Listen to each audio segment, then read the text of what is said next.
El Señor esté con ustedes. Y con su espíritu. Evangelio de nuestro Señor Jesucristo según San Lucas. Gloria a ti, Señor.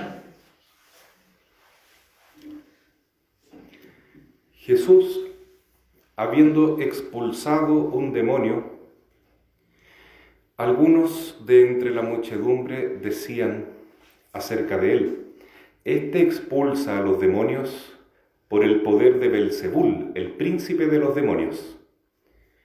Otros, para ponerlo a prueba, exigían de él un signo que viniera del cielo. Jesús, que conocía sus pensamientos, les dijo: Un reino donde hay luchas internas va a la ruina y sus casas caen una sobre otra. Si Satanás lucha contra sí mismo, ¿cómo podrá subsistir su reino? Porque como ustedes dicen, yo expulso a los demonios con el poder de Belzebul. Si yo expulso a los demonios con el poder de Belzebul, ¿con qué poder los expulsan los discípulos de ustedes? Por eso ustedes los tendrán a ellos como jueces. Pero si yo expulso a los demonios con la fuerza de Dios, quiere decir que el reino de Dios ha llegado a ustedes. Cuando un hombre fuerte y bien armado hace guardia en su palacio, todas sus posesiones están seguras. Pero si viene otro más fuerte que él y lo domina, le quita las armas en las que confiaba y reparte sus bienes. El que no está conmigo está contra mí, y el que no recoge conmigo desparrama. Cuando el espíritu impuro sale de un hombre, vaga por lugares desiertos en busca de reposo, y al no encontrarlo piensa: volveré a mi casa de donde salí. Cuando llega, la encuentra barrida y ordenada. Entonces va a buscar a otros 7 espíritus peores que él, entran y se instalan allí, y al final ese hombre se encuentra peor que al principio. Palabra del Señor. Gloria y honor a ti, Señor Jesús. En ti, Señor, hemos puesto nuestra fe. En ti, Señor, hemos puesto nuestra fe. Pueden tomar asiento. Mis queridos hermanos, hoy Jesús nos habla de un tema que hoy en día no es tan común, que es acerca de Satanás, del demonio. Porque a lo mejor es más cómodo no hablar de esas cosas, ¿no? ¿A quién le gusta mencionar incluso el nombre de ese enemigo? Sin embargo, es importante reconocer que existe. El diablo existe, es un ángel maligno, fue creado por Dios, bueno, hermoso, maravilloso, pero en vez de servir a Dios, de someterse a sus planes divinos, se rebeló contra Dios y creó su propio plan, un plan de rebeldía total.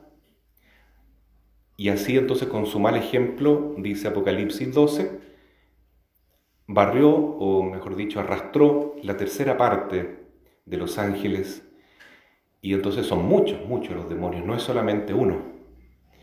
Y ellos no están ahora en el paraíso porque Miguel los expulsó de ahí, junto con sus ángeles buenos.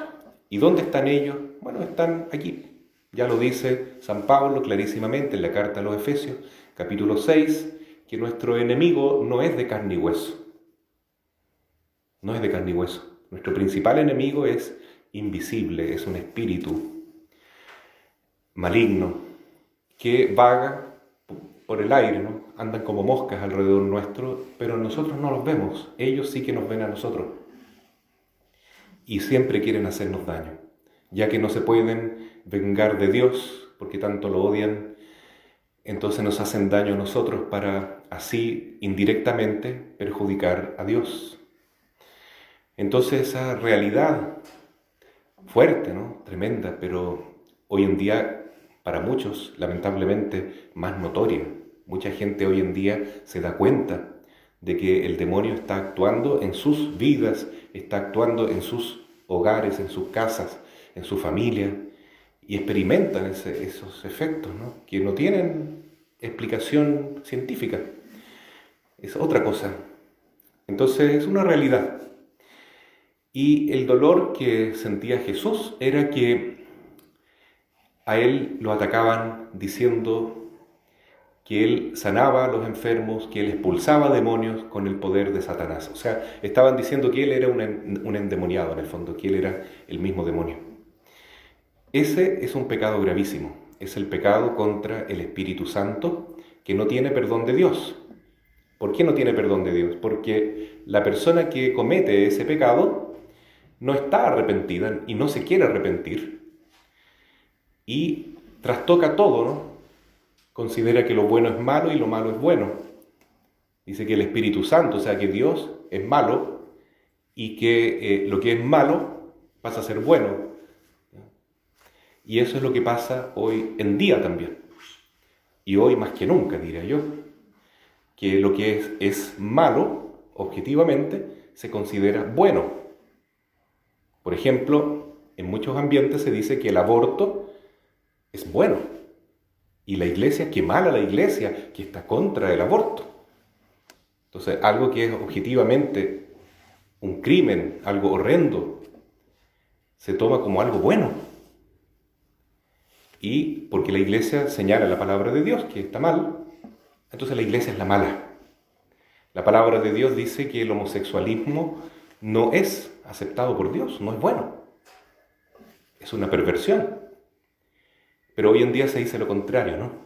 Entonces la iglesia es mala, está con un mal espíritu, porque enseña lo contrario que lo políticamente correcto. Pero en este caso aquí Jesús sufre ese ataque directamente. A él le dicen, tú eres un demonio. Y Jesús no responde con violencia, no responde agresivamente, bueno, nunca lo hace, pero sí cuando habla con los fariseos y los saduceos es mucho más fuerte. Les dice, ustedes son una raza de víboras, son unos hipócritas. Aquí en cambio se calma un poco y explica con buenas palabras, tratando de convencer a la audiencia, porque no eran fariseos los que decían, eran personas de la multitud, personas muy equivocadas, pero que en esa ignorancia hacían un daño terrible calumniando a Jesús. Y Jesús les dice, ¿cómo un reino dividido va a poder prosperar? Si ustedes dicen que yo expulso a Satanás con el poder de Satanás, entonces el demonio está dividido contra sí mismo, no puede ser. Y así trata de argumentar para que ellos se conviertan, para que ellos cambien esa mentalidad. Pero bueno, cuando alguien insiste en querer ver lo malo en lo bueno y lo bueno en lo malo, está pecando contra el Espíritu Santo y no puede salir de ese error. A menos que haya una conversión grande, ¿no? Hacia la postura de María. La Virgen es la humilde, esclava del Señor. Y cuando uno reconoce esa realidad, yo soy una criatura, yo no soy Dios. Entonces yo me someto a Dios. Que se haga en mí la voluntad de Dios. Esa actitud humilde es la que predispone al alma para recibir a Dios, la salvación de Jesús. Pero si yo sigo el camino del enemigo, voy a decir, yo salgo adelante por mi propia cuenta. Yo me las puedo solo. A fin de cuentas, yo hago lo que yo quiero. Me pongo en el lugar de Dios. Bueno, queridos hermanos, hoy el Señor nos dice que esta es una realidad que hay que tener mucho cuidado, porque uno puede liberarse de los demonios. Jesús, de hecho, expulsó aquí a un demonio de una persona. Y Él quiere liberarnos a nosotros de nuestros males, de nuestras enfermedades físicas, mentales y espirituales, y también nos quiere liberar de la acción extraordinaria del demonio. Nos quiere liberar. Pero Él necesita que nosotros pongamos nuestra parte. Necesita. Imagínense ustedes una persona que sufre un atraco en su casa, le roban. Es muy desagradable. Aquí en la casa parroquial, durante estos años que yo llevo, han entrado más de un par de veces, ¿no? Y a lo mejor ustedes alguna vez han experimentado eso. Qué desagradable es que alguien invada la propiedad de uno y le robe sus cosas. Pero cuando eso sucede, uno se preocupa más y cuida la casa y no deja las ventanas abiertas y trata de ponerle tranca a las puertas. ¿No es cierto? Es lógico. En el orden espiritual pasa lo mismo. Nosotros tenemos que cuidar nuestra morada interior. Y si hemos sido liberados por el Señor, por la gracia de Dios, tenemos que entonces cerrar las puertas para que no vuelva el enemigo y entre de nuevo. Dice Jesús que alguien que es liberado, ese espíritu maligno sale y vaga, como dice San Pablo, también vaga, ¿cierto? Flota en los aires, en lugares distantes, en lugares abandonados, pero no se siente a gusto ahí, porque el demonio no está a gusto solo. Él necesita estar ahí haciendo algo para dañar a alguien. Entonces dice, voy a volver de donde salí. Y si encuentra la casa abierta, entonces va a decir, está abierta, está limpia, o sea, no hay nadie que la está ocupando, ningún espíritu malo. Y dice Jesús que Él no solamente va a entrar de nuevo, sino que va a llamar a otros 7 espíritus peores y van a entrar y la ruina de ese hombre va a ser mucho peor que antes. ¿Por qué? ¿Qué le pasó a ese hombre? Dejó las puertas abiertas. ¿Y qué significa dejar las puertas abiertas? Significa, primero, vivir en el pecado. Vivir en el pecado. Entonces, si yo quiero estar protegido, no puedo solamente decir, Padre nuestro, líbranos de la tentación y líbranos del mal. Tengo que poner de mi parte, o sea, santificar mi vida para la gloria de Dios, diciendo no al pecado. Primera cosa. Segunda puerta por la que suele entrar el demonio es el rencor, cuando no se puede perdonar. Si yo no perdono las ofensas, voy a quedar con un tremendo portón abierto para cuando el enemigo quiera entrar de nuevo.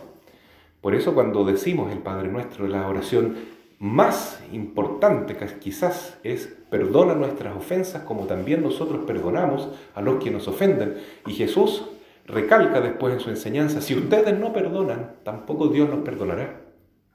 Porque es fundamental, hermanos, para que nuestra alma esté en paz y para que la puerta esa esté cerrada. No puedo darme el lujo de vivir con resentimiento, con rencor. Tengo que pedir a Dios la gracia, humildemente, por favor, Señor, ten piedad de mí, ayúdame a perdonar este daño para no experimentar más este rencor, este resentimiento que tengo con esta persona. Segunda puerta, ¿no? Tercera puerta, no recurrir a maleficios, no recurrir al mundo esotérico. ¿Qué saco yo con venir a la iglesia o con rezar a Jesús, a la Virgen, rezar el rosario? Si después voy a visitar a un brujo, o me voy a ver que me lean la mano, o que me vean las cartas, o voy a practicar el reiki, el yoga, cualquier brujería, entonces estoy abriendo una tremenda puerta a Satanás. Es así, hermano, y hay otras puertas que en otro momento podemos comentar, pero lo más importante de todo es tomar conciencia de esto. Es una realidad muy fuerte. Jesús vino al mundo para liberarnos de la tiranía del demonio. Y para eso pagó un alto precio, ¿no? Él murió en la cruz, derramó su sangre en la cruz para pagar el precio de nuestra salvación, de nuestra liberación, para que nosotros nos veamos libres de las garras de este enemigo y también libres del pecado. Entonces, la sangre preciosa. Hoy estamos rezando una misa por la sangre derramada de Cristo en la cruz, porque hoy es viernes, recordamos la pasión del Señor. Esa sangre derramada no fue derramada en vano, sino que fue derramada para limpiar nuestras almas, para limpiarnos del pecado, para dejarnos sellados, protegidos, blindados contra la acción del maligno. Por eso hoy día nosotros le pedimos al Señor, derrama de nuevo tu sangre, Jesús, esa agua que yo recibí en el bautismo, que representa la sangre de Cristo que nos lava del pecado y nos protege del mal. Y vuelve a lavarme una y otra vez, porque yo siempre me mancho con mis propios pecados. y necesito de tu ayuda permanentemente, Jesús. Ayúdame a estar libre de estas acciones maléficas, líbranos del maligno y líbranos de la tentación de abrir las puertas para que entre a nuestra casa. Así sea. Amén. Hagamos oración pidiendo por todos nuestros hermanos que están sufriendo, especialmente la enfermedad, coronavirus y otras enfermedades.